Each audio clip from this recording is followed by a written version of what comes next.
Takiego szkła brakowało. Sony 16-25 mm f2.8G. Lekki 409 gram, kompaktowy, wiesz o co chodzi, nie? Autofokus szybki, precyzyjny jak strzała. Obraz lepszy niż ci Master, teraz to jest chwała. Sony w grze, Sony 16-25 mm f2.8G. Lekki, kompaktowy, twórców sen. Kupujesz, zyskujesz, kieszeń nie boli. Twórczość na maksa, wszystko co w głowie świta. Cześć, ja jestem Rafał Sztygowski, a ten obiektyw, w którym się nagrywam teraz, dostałem od Sony Polska na testy. Ostatnimi czasy producenci zasypują nas premierami nowych sprzętów oraz premierami nowymi obiektywami o nietypowych ogniskowych, tak jak ten 16-25.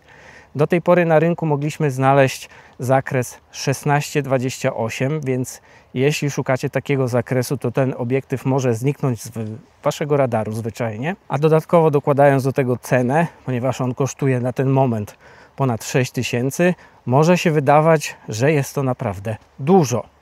No jeśli weźmiemy te dwa czynniki pod uwagę, to owszem, cena nie jest mała. Ale jeśli weźmiemy resztę czynników pod uwagę, które oferuje ten maluszek, czyli 16-25, to myślę, że jest wyceniony dobrze. I niewątpliwą zaletą tego obiektywu są jego wymiary. Jest naprawdę mały. Sami zobaczcie, w zasadzie jest to rozmiar jakiegoś obiektywu stałoogniskowego. Można go porównać na przykład do 20 mm 1.8, a jest to obiektyw zmiennoogniskowy. Czyli w tej formie, takiej najmniejszej, ma 25 mm, a gdy chcemy użyć 16, to niestety się troszkę wysuwa. Nie jest to jakoś znaczące wysunięcie, ale trzeba wziąć to pod uwagę. Dodatkowo, jeśli do tego dołożymy jego wagę, to ja bym powiedział, że jest to obiektyw idealny do takiego codziennego użytkowania, do tworzenia treści, dokumentowania życia, do czego tam potrzebujecie. 16-25 jest to idealny zakres i przez ostatnie 2 tygodnie sięgałem po niego naprawdę z wielką przyjemnością, bo sami zobaczcie, jakie to jest maleństwo. A parując go na przykład z A7C2 bądź 1, ewentualnie z ZV-E1, tworzymy naprawdę bardzo kompaktowy zestaw. Śmiało można powiedzieć, że Sony wyznaczyło standard. To znaczy, że nawet do serii G przeniosło kilka rzeczy, które praktycznie non-stop już się pojawiają w nowych obiektywach. To znaczy, że na tym obiektywie znajdziemy na przykład jeden przycisk funkcyjny, dodatkowo przełącznik autofocus, manual focus. Nie zabraknie tutaj również 2 pierścieni, które są pokryte gumą. Jeden od ostrzenia manualnego, drugi od zmiany ogniskowej. Powiedziałbym, że stawiają bardzo przyjemny opór, taki delikatny. Można jednym palcem zmienić ogniskową. Ja to osobiście lubię, a pierścień ostrości jest na bardzo podobnym poziomie. Oczywiście to nie wszystko, ponieważ znajdziemy tutaj pierścień od przesłony, który możemy dodatkowo przełączyć w tryb klikania bądź nie, więc jeśli lubimy taką kontrolę, to nie ma tu najmniejszego problemu. A sam obiektyw przyjmuje filtry o średnicy 67 mm, a na bagnecie znajdziemy tutaj uszczelkę, czyli jest uszczelnienie. Warto tutaj również wspomnieć o stabilizacji elektronicznej.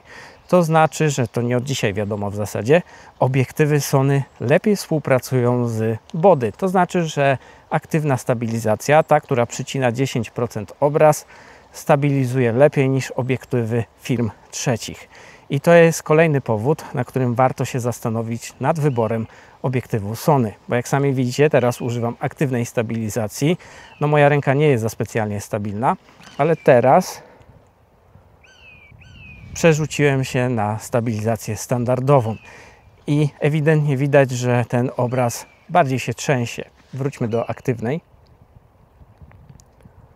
Od razu da się zauważyć, że obraz został przycięty o 10%, ale to w zasadzie nic straconego, bo zyskujemy naprawdę fajną stabilność we wszystkich ujęciach. No i tu muszę Wam powiedzieć, że cały materiał został pokolorowany przez nowy dodatek, który pojawił się w DaVinci Resolve w becie, czyli Film Look Creator. Jeśli jesteście ciekawi, jak to działa, dajcie znać w komentarzu. A jeśli szukacie kodu rabatowego w sklepie Fotoforma, wpisując RS5 uzyskacie 5% na większość produktów. Także zachęcam do skorzystania. Chociaż trzeba zaznaczyć, że są pewne kruczki, które są opisane w opisie. Autofokus w tym obiektywie jest nieporównywalnie szybki do konkurencji, ponieważ Sony zastosowało w tym modelu 2 super szybkie silniki, które stosuje praktycznie w najnowszych obiektywach, co powoduje na przykład, że ten obiektyw jest w stanie nadążyć nawet z A9 Mark III i 120 fps-ami w zdjęciach. I nieważne, czy jesteśmy na 25 mm jak przed chwilą, czy na 16 jak teraz.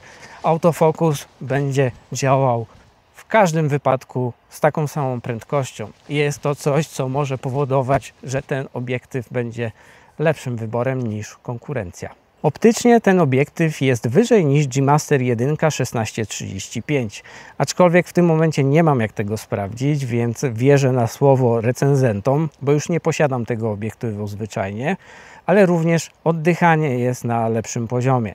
To znaczy, że jest mniejsze niż w G-Master 1, ale nadal widoczne. Czy na 16 mm, tak jak teraz, czy jak przerzucimy się na 25, również będzie one widoczne, ale trochę i moim zdaniem nie jest to poziom, który powinien albo będzie nam przeszkadzał przy nagrywaniu. Warto tutaj również wspomnieć, że ten obiektyw prawdopodobnie jest parafokalny, to znaczy, że jeśli zmienimy ogniskową z 25 na 16 mm, dalej będziemy w polu ostrości, więc o to nie mamy co się martwić. No i tu dodatkowo możemy postawić sobie pytanie, dla kogo w zasadzie ten obiektyw jest.